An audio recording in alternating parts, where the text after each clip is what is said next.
Well, today I talk about the upcoming death of Windows 7. Well, it's not really an actual death, but as you guys know, Windows 7 is going to be halting security updates for Windows 7 on January 14th, 2020. The operating system has already ended support. And we are pretty much only 2 days away from Windows 7 reaching the end of security updates, which is actually kind of crazy. So I thought it would be nice to go back a whole bunch of memories and see what made Windows 7 Windows 7, and take a look at some of the games as well. So, as some of you guys do not know, a lot of you guys really think that Windows 7 was actually released in 2007. Well, you'd be wrong. Windows 7 was actually released on October 22nd, 2009. But what made Windows 7 new features Windows 7 that was different from the previous operating systems, Windows XP and Windows Vista? Well, some of the new features for Windows 7 include touch, speech, and handwriting recognition, support for virtual hard disks, support for additional file formats, improved performance on multi-core processors, improved boot performance, and kernel improvements. But I know that a lot of you guys may not really care about some of the new features. Some of you guys may, but you guys probably care about a lot of the games that Windows 7 had to include. So I thought I would go over a couple, and also go over a couple of my favorites as well, and some that you guys are very familiar with.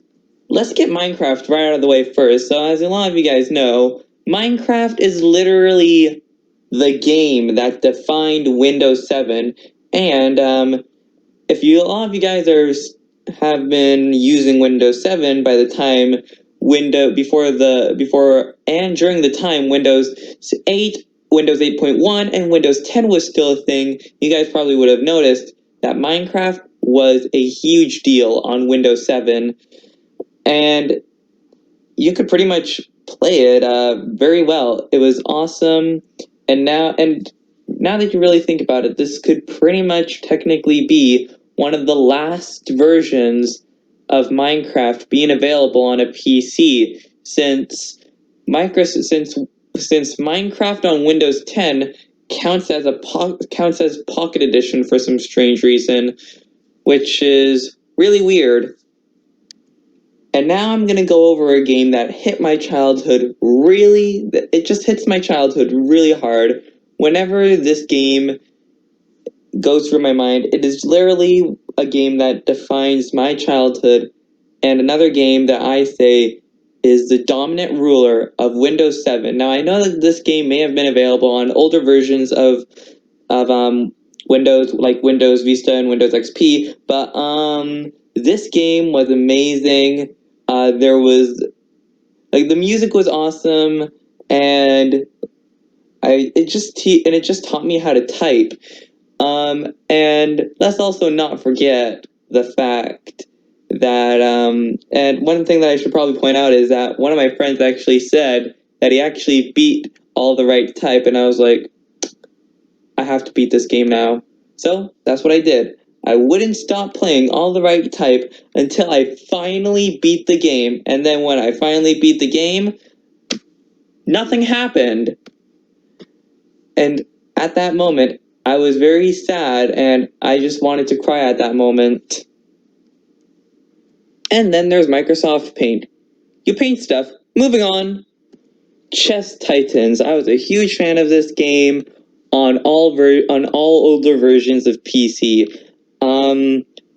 If you guys ever played this game on on normal or the expert difficulty, it is pretty much impossible to win. Pretty much the only way to beat this game is by playing it on the easiest difficulty, because pretty much whenever you play this game on the normal difficulty or the hardest difficulty, you're either always going to end up losing or end up having a game tie. Now trust me, I never played any of the card games on any version of the older Windows because I just found them way too complicated. So we got FreeCell, which is a computerized version of the FreeCell card game, which I have no idea what that is. If you guys know what FreeCell is, please let me know in the comments below. And then you got Hearts, which is pretty much based off of the Hearts card game. Moving on, Mahjong Titans. It's a computerized version of Mahjong Solitaire. Now, Minesweeper was a game that I've played on Windows 7. This game is so much fun and it's really addicting, and I was never able to beat this game, unfortunately. Really wish I could beat this game one of these days without hitting a Minesweeper, because I really want to beat this game one of these days. And who could forget Purple Place, the OG Windows 7 game? There was a matching game on here, there was a cake decorating game on here, and there was also a game where you had to guess what somebody looked like behind a curtain, which was sick. And this game was awesome. It blew me away when I first played it, and it is super addicting and it's very fun. It's definitely a great game to play to kill some time. Solitaire. It's that classic game Solitaire. Moving on. Spider Solitaire. It's pretty much the same thing as Solitaire, but only it's Spider Solitaire, which plays exactly like normal Spider Solitaire. Moving on. Internet Backgammon. Hopefully I said that right. It's basically classic gammon. You play with people all over the world. I don't know if this still works. I don't even know how many people even still play this game. But who knows? Maybe people still play this game. Next up, it's Internet Checkers. You play against a computer or with a live opponent online. Internet Spades, the popular card game with multiplayer capability. Now, I don't think anybody ever used Internet Explorer. I think a lot of us used Google Chrome.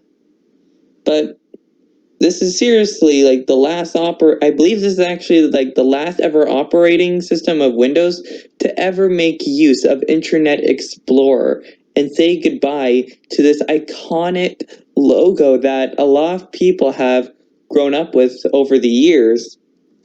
With this being the end of Windows 7, it's really sad to see such a memorable operating system fade away, especially since not only was this a childhood operating system for me, this was also one of the last classic versions of a Windows system, besides XP and Vista.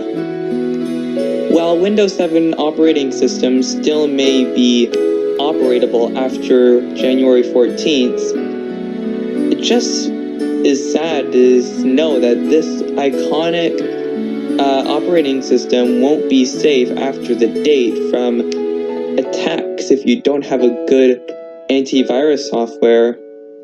And for these programs that will never be released ever again, it's sad to see them go away and probably being lost forever.